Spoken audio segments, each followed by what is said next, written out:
saludo fraterno para todos. Hoy comenzamos la Semana Santa, la Semana Mayor, e inauguramos este tiempo santo con el Domingo de la Pasión del Señor, también conocido como el Domingo de Ramos. La liturgia, en esta ocasión, nos propone meditar la Pasión del Señor según el Evangelio de Marcos, que comprende desde el capítulo 14, verso 1, hasta el capítulo 15, verso 47.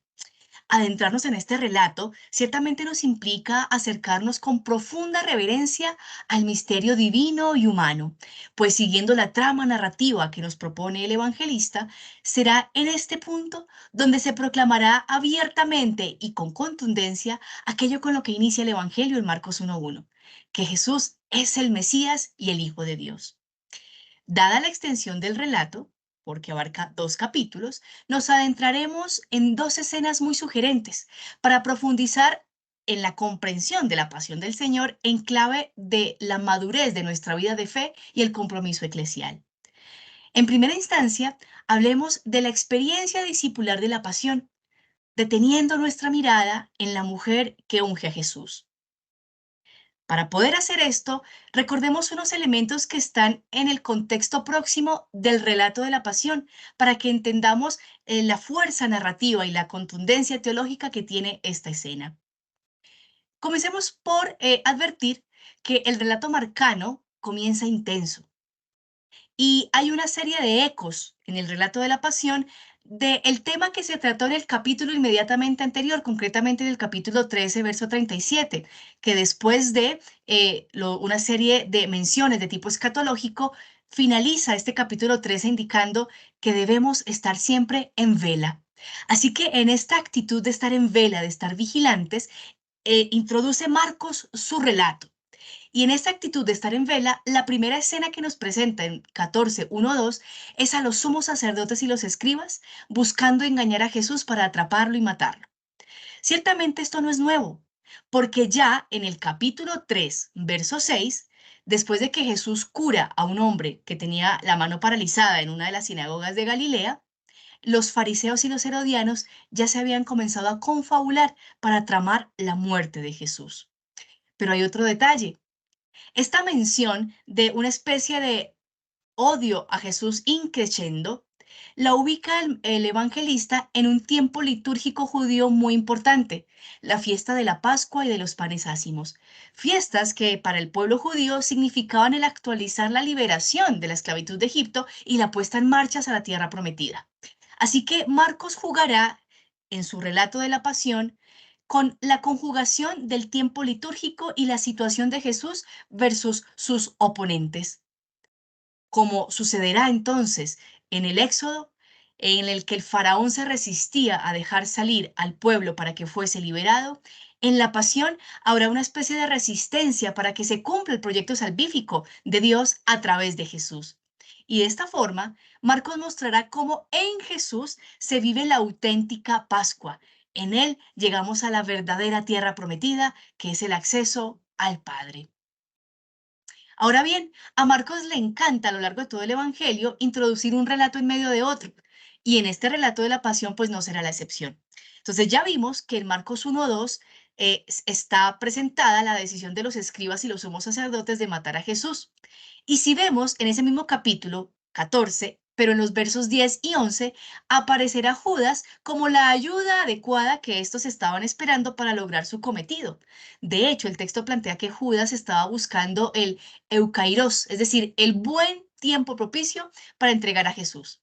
Así que estas 2 escenas, tanto del plan como del acuerdo para entregar a Jesús, enmarcan la escena en la cual nos vamos a centrar en este momento, que es la escena de la mujer que unge a Jesús. Esta escena la ubica el autor en Betania y es una escena que muestra la mayor fidelidad que puede tener un discípulo al maestro, porque se expresa o se nota en esta mujer una claridad tal de la identidad de su maestro y de la misión que él tiene, que contrasta con la infidelidad de los 12, incluyendo a Judas y a Pedro.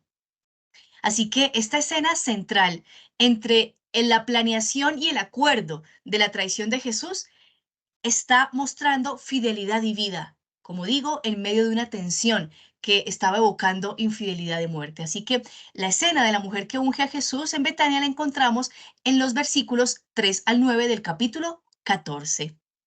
Vemos en primera instancia a un Jesús que se mueve libre a pesar del ambiente de amenaza y está en Betania en la casa de un hombre al que el texto llama Simón el leproso. Ciertamente el texto en ese punto no está interesado en comentar la amistad entre Jesús y Simón o de qué estaban hablando, sino que de manera ágil nos presenta a una mujer que, mientras Jesús estaba recostado disfrutando de los alimentos, ella se acerca con un frasco de, abro comillas, alabastro con perfume puro de nardo, de mucho precio.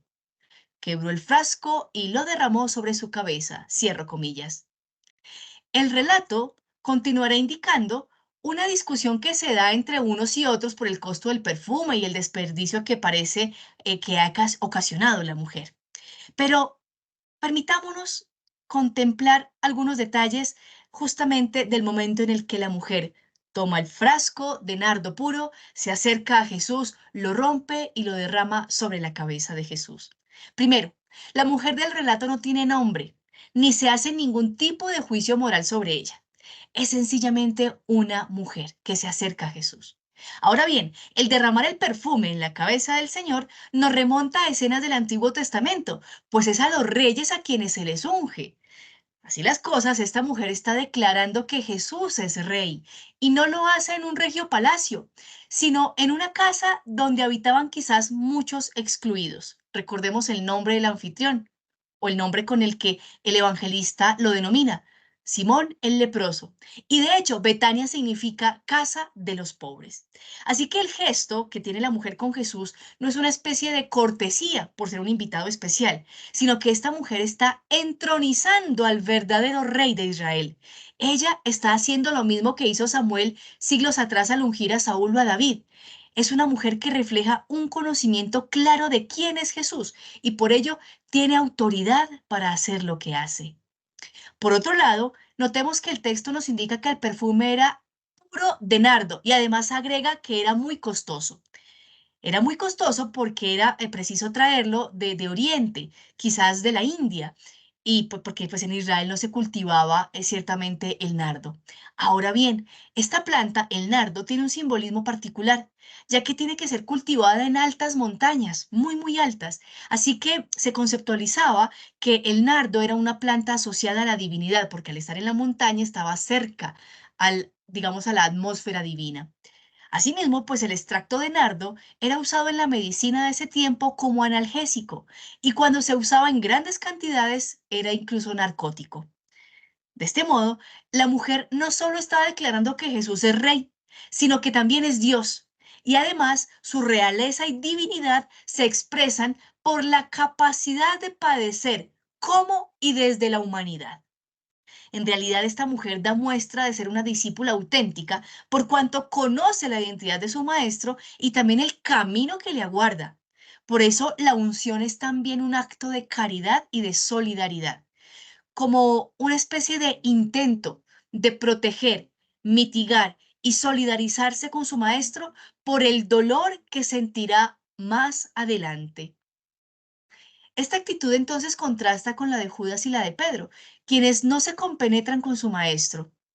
Pedro llega incluso al punto de negar que conoce a Jesús, cuando él, su maestro, está siendo interrogado por el Sanedrín, en Marcos 14, versos 66 al 72.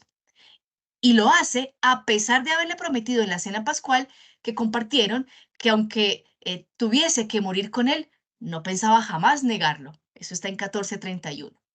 Así que veamos que esta mujer no recurrió a discursos elaborados, sino a una acción concreta de respaldo y alianza con Jesús. Por eso Jesús la defiende e indica que ella se adelantó a su sepultura y aunque no tenga nombre, el recuerdo de esta mujer perdurará doquier se anuncie la buena noticia. No habrá anuncio del Evangelio sin contar lo que esta mujer hizo, porque es ejemplo de total comprensión de la identidad del Maestro y total solidaridad y compromiso con ello.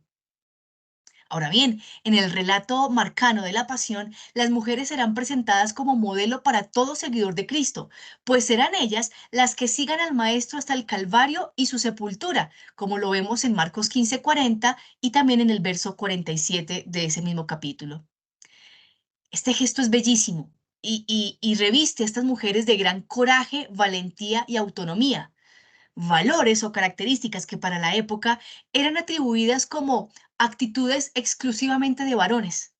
Ellas mismas, notemos en el relato, por decisión propia, caminan con Jesús desde Galilea y le sirven hasta las últimas consecuencias. El verbo para indicar que estas mujeres siguen y sirven a Jesús, concretamente el verbo que se usa para indicar que ellas sirven a Jesús es diaconeo. Esto lo encontramos en Marcos 15, en los versos 40 al 41. Entonces, estos versos hablan que las mujeres seguían a Coluteo y servían a Jesús. Así que el verbo para servir es diaconeo y es el mismo verbo que encontramos en Marcos 1:13 cuando se menciona que en medio de las tentaciones los ángeles servían a Jesús. Así que las mujeres están haciendo están teniendo una actitud con Jesús que está, digámoslo así, en paralelo con la misma acción de Dios de cuidar a Jesús. En medio de la ejecución que están contemplando estas mujeres de su maestro, pues podía ser contraproducente el manifestarse públicamente como sus seguidoras. Pero las mujeres no tuvieron ningún reparo y aunque para la sociedad del momento no tenían representación pública por sí mismas, ellas libremente se presentan de forma abierta como discípulas del Nazareno que yace muerto en la cruz.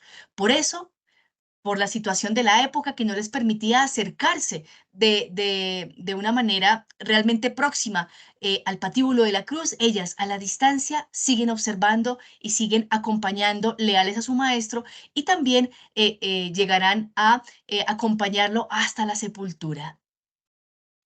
Ahora bien, por último, hagamos un breve comentario del momento culmen del relato en el que Jesús muere crucificado.